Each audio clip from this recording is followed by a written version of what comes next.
প্রচণ্ড গরমের মধ্যে ওজন বাড়ায় আবার পানি শূন্যতা কমায় সুন্নতি দুইটি খাবার। এই দুইটি সুন্নতি খাবারের ব্যাপারে আপনি জানেন কি না জানি না।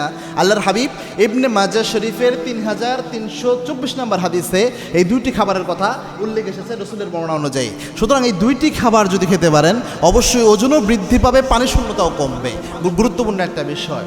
দুইটি খাবারের মধ্যে প্রথম যে খাবারটা সেটা হচ্ছে শশা। শশার মধ্যে বর্তমান মেডিকেল সায়েন্স প্রমাণ করেছে 95% পরিমাণ প্রায় পানি থাকে। শরীরের পানি শূন্যতা দূর করার জন্য সবচেয়ে উপকারী যতগুলো খাবার রয়েছে তার মধ্যে একটা হচ্ছে শশা, যেটা শরীরের পানি শূন্যতা দূর করে দেয়। সুবহানাল্লাহি বিহামদি।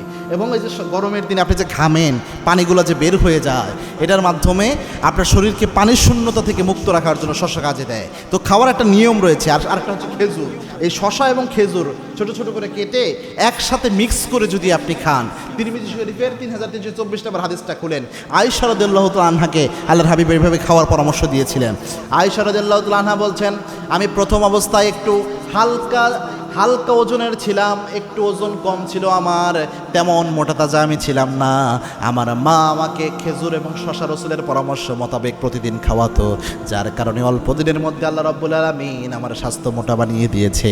মোটামুটি একটা ব্যালেন্স স্বাস্থ্য হয়েছে। যারা অতিরিক্ত চিকন তারা চেষ্টা করবেন এই গরমের দিনে, যেহেতু গরমের দিন শশা পাওয়া যায় আবার খেজুরও পাওয়া যায়, তো অল্প অল্প ছোট ছোট করে হলেও খেজুর শশা একসাথে খাওয়ার জন্য একটা সুন্নতের আয়েশা রাদিয়াল্লাহু তাআলা আনহার একটা আমলও হয়ে গেল আপনার। পাশাপাশি আপনার ওজন একটু বাড়বে, আবার পানির শূন্যতা গরমের মধ্যে আপনার কমানোর জন্য এই সুন্নতি খাবারটা সবচেয়ে কাজে দিবে।